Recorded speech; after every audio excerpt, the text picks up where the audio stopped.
What's up everyone, Howie Moose here. Today I'm going to show you how to make a track in the style of Klangkuenstler. I'm going to break down how to get that Schranz sound both in your drums, your leads, your rumble and your supporting elements, so that it's that big wall of sound that you hear in his tracks. Before we get started, please make sure you're subscribed to this channel and give this video a like. And as usual, you can pick up the MIDI, the presets and the samples on my Patreon at the link at the top of the description. It's very affordable, it's a great template for this style and you can use it as a starting point to build some amazing tracks. I really appreciate the support. Now let's get started. Let's start with the Reese Bass, which is 3 layers. This layer,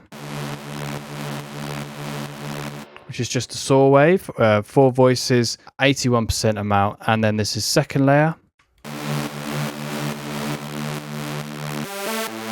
which is another saw wave, just been pulse width modulated down here, minus 53%, and then we've got 3 voices and 46%. We're just layering saw waves to get a bit more thickness into the sound.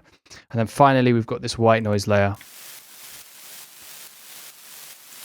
which is the white noise wavetable with the oscillator 2 position being modulated by LFO1. If you don't do that, it doesn't sound like white noise at all. So make sure you do that. Okay, so all 3 of these together sound like this.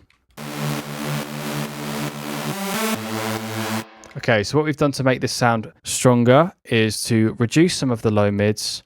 We've got a bit of chorus on it, 22%. We've got raw, just on the soft clipping mode, hybrid reverb, EQ8 to cut the lows, and a little bit of narrowing on the width just to make sure it's not too wide and doesn't disappear in mono. Okay, so next up we've got the lead, which is a very simple sound.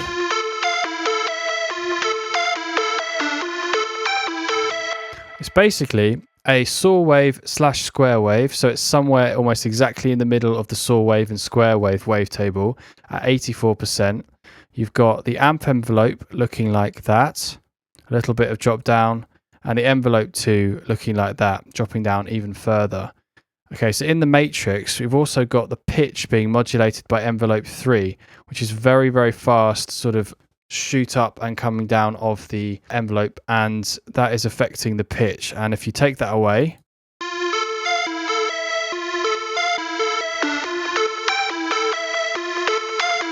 it's just adding some attack, which is really helping the sound cut through the mix.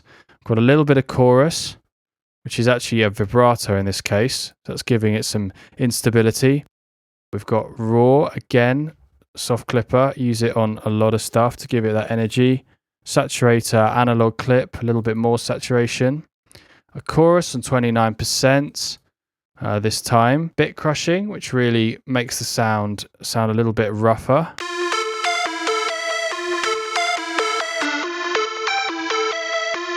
Yeah, a little bit darker as well. Got a bit of a crazy EQ8. I wouldn't normally do this much EQ, but to get the sound right, it has to be a lot of dipping in that low mid, kind of a bit of that mid-range push as well, and just cutting some of the highs to make it sound a little bit more rough around the edges. Okay, so we've got some effects in an audio effects rack here. We've got a reverb at 100%. I've got a dry chain, and I've got an echo, an 8th echo on notes. The hybrid reverb is a classic plate on 2.81 seconds. It's a preset in here, and I've just probably cut some lows as well. If I take that effects off, sounds like this. And on.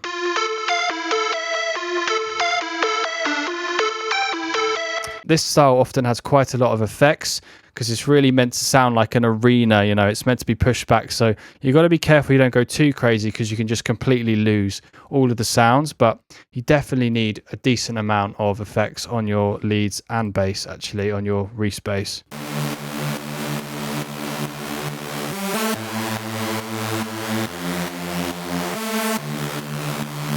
Yeah, that's quite a lot of reverb for a bass or a top bass. Okay, so let's go into the drums now. Go through one by one. First of all is this punchy distorted kick.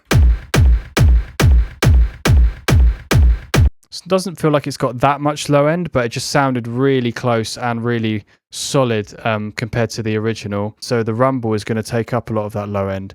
So we've got another kick in here being used to create a rumble. We've used this stretch feature to really stretch it out. And then we've got reverb, 34% on Beersheva Town Hall. So it's very small. You can mess around with this and find your own flavors and tastes to reverb and distortion on your rumble. So we've then got the amp on the rock mode at 100%, keeping it in mono. And the auto filter cutting out all those highs. Let's listen without that.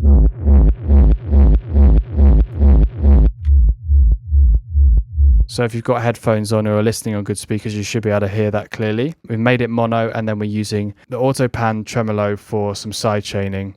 Right, so we have the second layer, which is the same kick, I think, slightly different setting on the start point. We've got an arpeggiator driving 16th notes on this one. Hybrid reverb again. Let's listen to that on its own.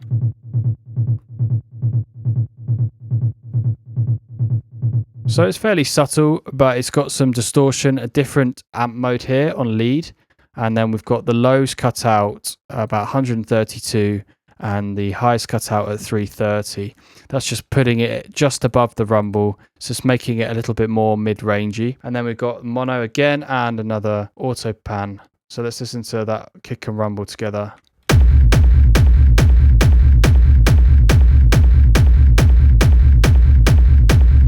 Cool. And then we've got this open hat next. I used a little bit of add some random. I often do this just to give the drums a bit of human life, to give them a bit more natural sound.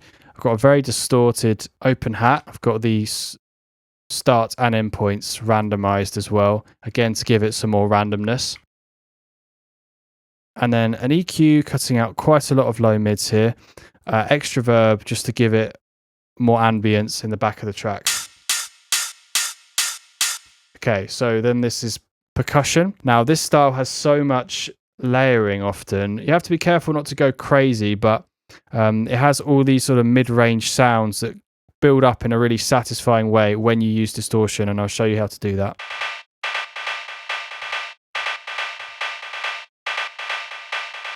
Okay, so it's fairly straightforward, just mid-range sort of metallic percussion. And then we've got this ride. Yeah, it's playing on the downbeat and on the upbeat, so it's kind of soft and then very hard on the second beat, so it kind of just bounces up and down with the track. It sounds like it's naturally sidechaining on its own. Okay, so now we've got these loops, and together they sound like this.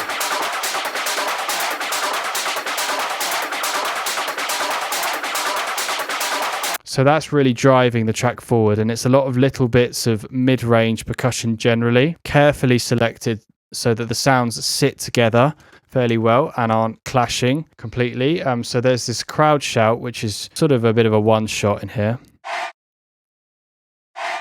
Yeah, that's a really cool sound. There's this more standard loop.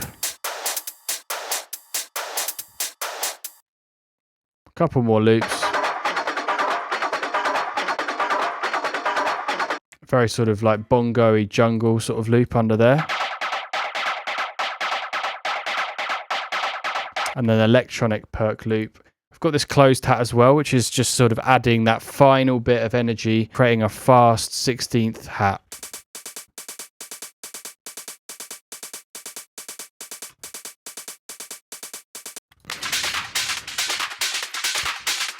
And that's that one final loop just to top it off. Just try and use your ears with this stuff. Don't overthink it. If it sounds like it's too much, it probably is. Just remove one of the loops, maybe find a different loop. It should sound pretty full before you put that final open hat on top to really give it that final upbeat. Just use your ears. But the real trick to getting the rumble and the drums together is distortion, and you can use lots of different types of distortion here, but I think the Ableton distortion is very good. Using it on medium curve or even hard curve, maybe soft sine, works really well. So let's listen without that and with.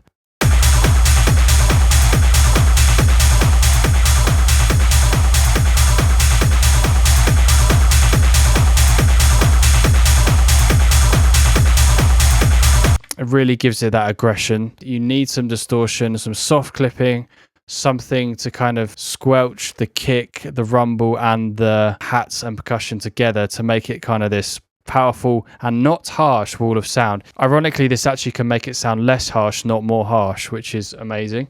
So that's what you want in these sounds, and that's what you want in the drums. So it's actually fairly straightforward, making sure that you have all the elements sort of balanced and making sure you use distortion where you can, bits of amp, bits of distortion, using loops that are less distorted, more distorted.